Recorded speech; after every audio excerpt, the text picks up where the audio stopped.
आता मी इथे घेतले आहे 1 कप पोहे. ते स्वच्छ धुवून घेऊ आणि 5-10 मिनिट भिजत ठेवू.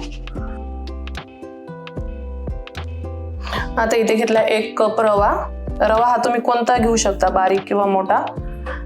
त्यात टाकू आपण पाऊण कप दही.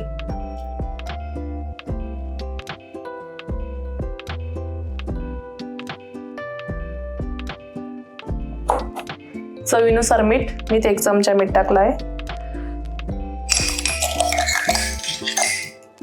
1 चमचा साखर आणि मिक्स करून घेऊ.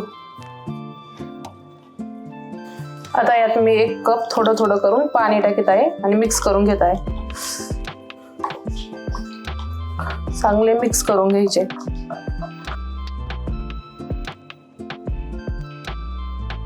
हे सगळं मिश्रण एकजीव झालं पाहिजे. दही, रवा. हे बघा आता गरा फुगायला लागलेला आहे, त्याच्यामुळे ते मिश्रण घट्ट होत आहे.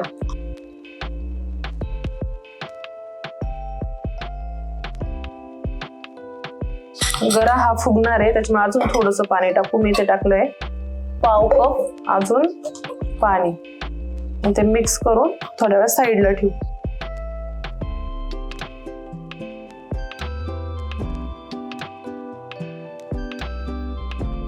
तोपर्यंत चटणी करायला घेऊ. आता आपण इथं नारळाची चटणी करणार आहे. त्यासाठी आपण नारळ पहिल्यांदा भाजून घेऊ, म्हणजे तो पटकन सोलला जातो. त्यातला आतला नारळ पटकन निघतो, त्यासाठी असा थोडासा भाजून घ्यायचा. ते गरम झालं का पटकन मोकळा होतो.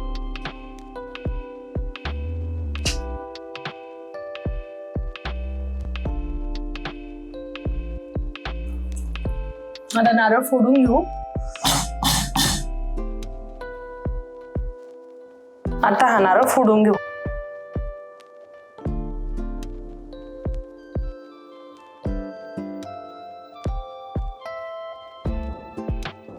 आता आपण इथे त्यासोबत खायला नारळाची चटणी करणार आहे, तर त्यासाठी मी घेतला 1 वाटी नारळ, ओला नारळ, 1 मोठा चमचा डाळ्या, 7-8 हिरव्या मिरच्या, थोडासा लसूण आणि आलं,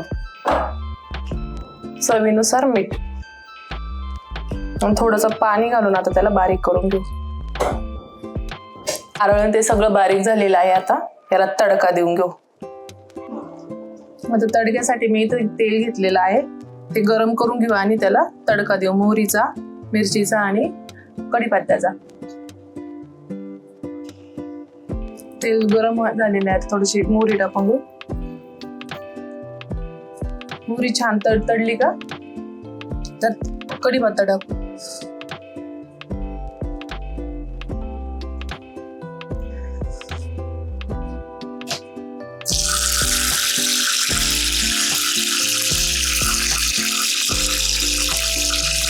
तेल लाल मिरच्या.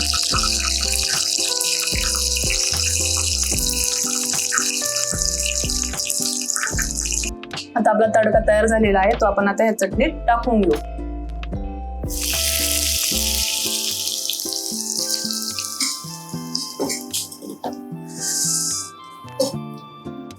इथे आपली चटणी पण तयार झालेली आहे, बघा, बघू शकतो.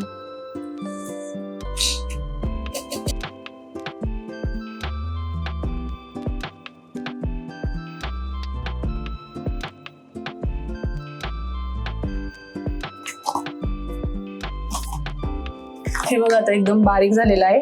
त्यात जे पोहे असतात ना, पोह्यामुळे ते लवकर बारीक होत नाही, त्याच्यामुळे थोडंसं जास्त वेळ फिरवून घ्यायचं. आता हे एका बाउल मध्ये आपण काढून घेऊ.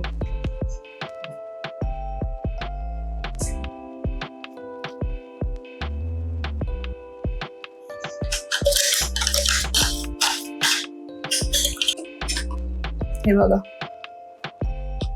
एवढं पाण्याचं प्रमाण त्यात बरोबर आहे.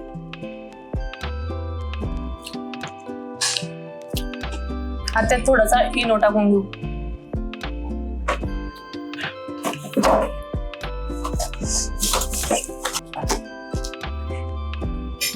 इनो हा ऑप्शनल आहे, तुम्हाला पाहिजे असेल तर टाकायचा, नाहीतर नाही टाकला तरी चालेल. तर मी इथे थोडासा इनो टाकून घेतला आहे. मिक्स करून घेऊ.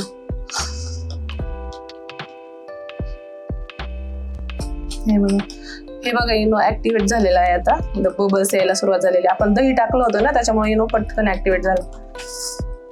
तर छान असं बबल्स यायला लागलेले.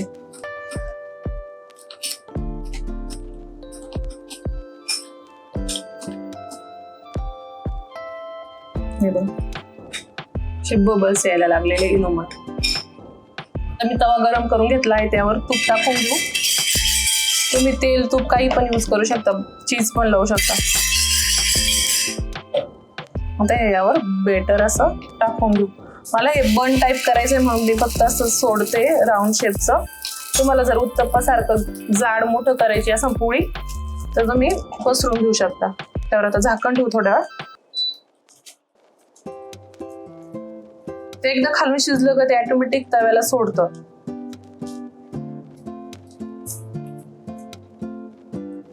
आता तवा खूप जास्त पण नाही तापवायचा, नाही तर ते खालून जळतं. थोडस मीडियम लो गॅसवरच सगळं भाजून घ्यायचं. आता आपण हे ओपन करून बघू. हे बघा आता छान साईडनं सोडलेलं आहे आणि खालून पण छान भाजलेलं आहे. पलटी मारून घेऊ. हे बघा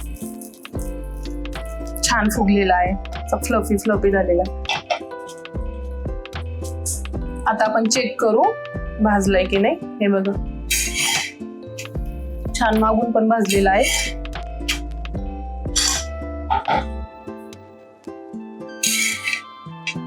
काढून घेऊ आता. हे बघा किती छान तयार झालेले, एकदम मऊ स्पॉन्जी स्पॉन्जी.